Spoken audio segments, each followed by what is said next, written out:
कि जिस समय पांडवों को जब रहने के लिए कोई जगह नहीं दी थी तो पांडवों ने एक वन में जाकर के अपनी गुजर की थी। वानप्रस्थ में जब रहने के लिए भेज दिया गया था, वानप्रस्थ में रह रहे हैं। जब वानप्रस्थ में एक बार धर्मराज युधिष्ठिर ने यज्ञ किया है और कौरवों के लिए पत्र भेजा है, तो ये दुर्योधन जो था, ये दुर्योधन ने सोचा कि हम भी तो जाकर के देखें कि पांडव वहां पर कैसे रहते हैं। लेकिन पांडवों ने वानप्रस्थ को, उस नगरी को इंद्रप्रस्थ बना लिया। बहुत सुंदर नगरी बनी हुई है। ये द्रौपदी जो थी, ये द्रौपदी छत पे खड़ी है।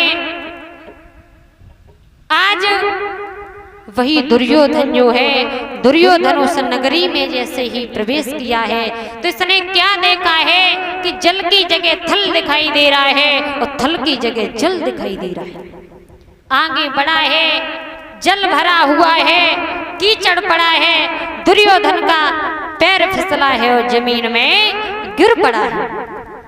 द्रौपदी छत पे खड़ी है, ताली मार के हंसने लगी है। हमें पता है कि अंधे के अंधे ही पैदा होते। लिखा है अरे गिरो जमी घस खाए, नजर जब द्रौपदी मेरे डारी।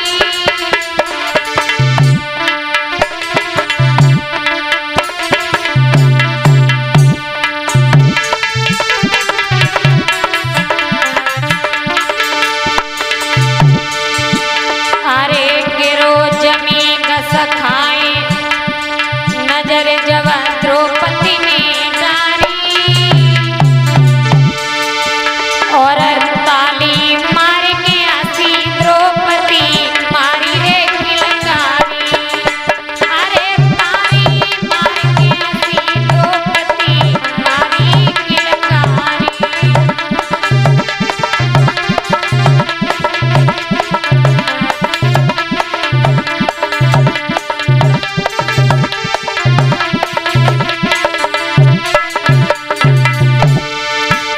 द्रौपदी जो थी, द्रौपदी जैसे ही देखा है दुर्योधन गड्ढा में गिरा है, ताली मार के हंसने लगी है।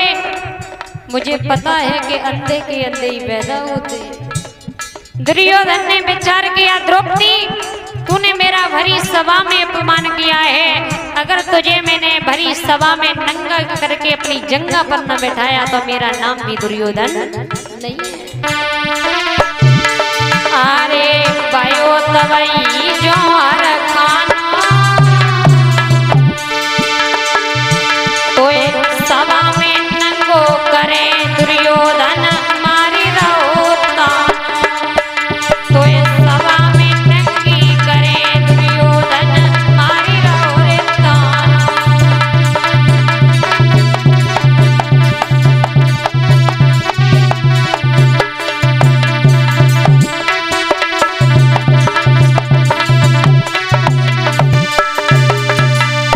दुर्योधन जैसे ही जमीन में गिरा है, द्रौपदी ताली मार के हंसने लगी। दुर्योधन लौट आता है, वहां से बड़ा अपमान हुआ है, घर आया है।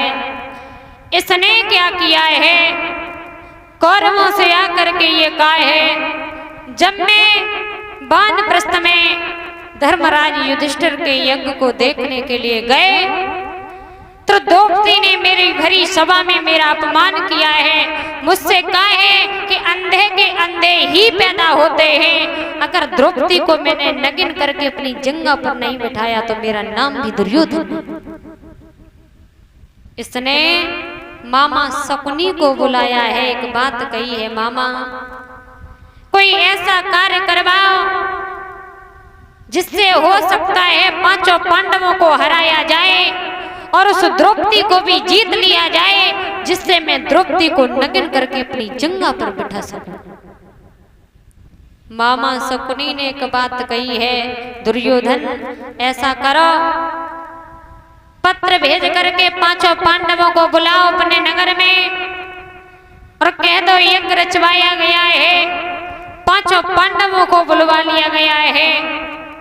पांचों पांडव बैठे हैं, दुर्योधन भी बैठा है, मामा शकुनी बैठे हैं। एक बात कही है मामा शकुनी ने पांचों पांडवों से, बेटा पांडवों बहुत दिन हो गए हैं हमारे तुम्हारे बीच में कोई खेल नहीं हुआ है। ऐसा करो आज हमारे तुम्हारे बीच में कोई खेल नहीं हुआ है, आज हो सकता है हम और तुम मिलकर के जुए का खेल खेला जाए, जुए का खेल खेला जाए। पांडवों ने कहा है ऐसे जुए का खेल मैं नहीं खेलूंगा, क्योंकि हमें पता है जुए के खेल से हजारों घर बिगड़ गए, बर्बादी हो जाती है। दुर्योधन बोला भैया ऐसे थोड़ी खेलेंगे जो बर्बाद हो जाएंगे, पहले ऐसे ही झूठा मूठा खेल खेलेंगे। पांचों पांडवों को बड़ा मजबूर करा लिया है और जुए का खेल खेलना शुरू हुआ। क्या है मेरे भगवत प्रेमियों, जुए का खेल खेल रहे हैं, धीरे धीरे मड और मुद्री को हारे हैं, धीरे धीरे राज्य को लगा दिया है, राज्य को भी हारे हैं, धीरे धीरे यहाँ तक हुआ है खुद भी हार जाते हैं, अब कुछ नहीं बचा है। दुर्योधन बोला है भैया पांडवों अरे चिंता की कोई बात नहीं, अभी तुम्हारे पास बड़ी अनमोल चीज है, क्या वो है द्रौपदी, उस द्रौपदी को भी दांव पर लगा दो।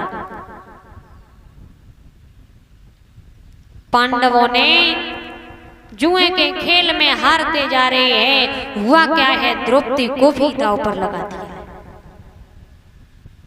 आज छल कपट करने के बाद दुर्योधन ने आज पांडवों को द्रौपदी को भी जीत लिया है, आज पांडवों के पास कोई भी वस्तु नहीं बची। सभा लगी हुई है, हुआ क्या है आज कृपाचार्य भीष्म पितामह गुरु द्रोणाचार्य पांचों पांडव बैठे हुए हैं।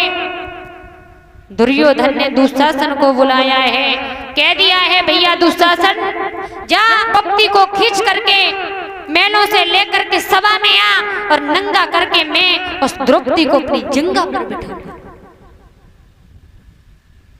मेरे भगवत श्रोताओं आज दुशासन जो था, दुशासन महलों में गया है, एक बात कही है भाभी महलों से जल्दी से आप सभा में चलें, आपको भैया ने बुलाया है। द्रौपदी बोली ऐसी कौन सी बात है जो हमें महलों से सभा में बुलाया है, अरे भरी सभा में मेरा वहां पर कोई काम नहीं है, मुझे क्यों बुलाया गया है। द्रौपदी बोली मैं नहीं जाऊंगी, क्योंकि वहां पर गुरु कृपाचार्य द्रोणाचार्य भीष्म पितामह सारे कौरव पांचों पांडव मेरे पति बैठे हुए हैं, उनके सामने मुझे जाना वहां ठीक नहीं है, मुझे जाना उचित नहीं होगा। दुशासन ने कहा है चल नहीं हो तो चलो, नहीं तो जबरदस्ती केस पकड़ के खींच के ले जाऊंगा। द्रौपदी जो है हाथ जोड़े भैया मुझे क्यों ले जा रहे हो। दुशासन ने कलाई को पकड़ा, जबरदस्ती खींच करके और सभा में लेकर के आया। द्रौपदी सभा में आई, सर को ढके हुए खड़ी है, कुछ बोल नहीं पा रही है। भैया हमें यह क्यों लेकर के आई, हमारे कुलगुरु बैठे हैं, पांचों पति बैठे हैं, जिनके सामने हमें सभा में लेकर के आए, मेरा अपमान नहीं करो। दुर्योधन बोला है भैया दुशासन इसकी साड़ी को खींच और नंगा करके मेरी जंगा पर बिठा दे। द्रौपदी हाथ जोड़े खड़ी, भैया ऐसा मत करो, अगर मैं नगिन हो गई तो सारे पांडवों की हंसी होगी, सभा में बेइज्जती होगी, ऐसा मत करो।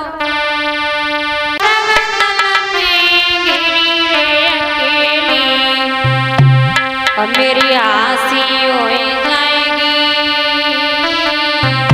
और ये प्रभु दीना नाथ अगर मेरी साड़ी खिंच जाएगी, हे प्रभु दीना नाथ अगर मेरी साड़ी खिंच जाएगी।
मेरी हंसी हो जाएगी। हे प्रभु दीनानाथ अगर मेरी साड़ी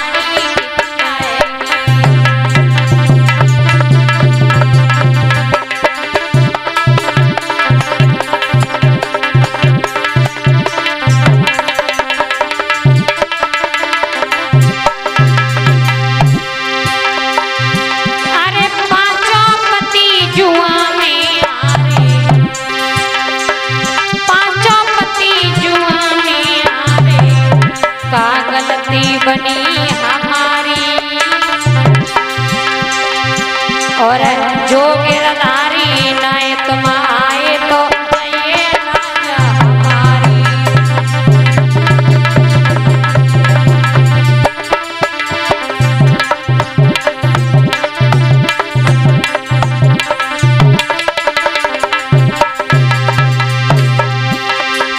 पांचों पति जुआने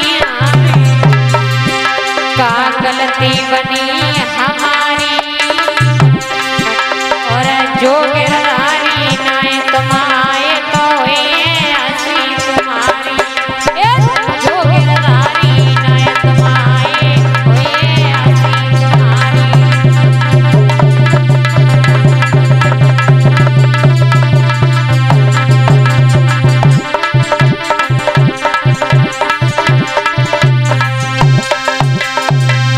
आज द्रौपदी जो है भरी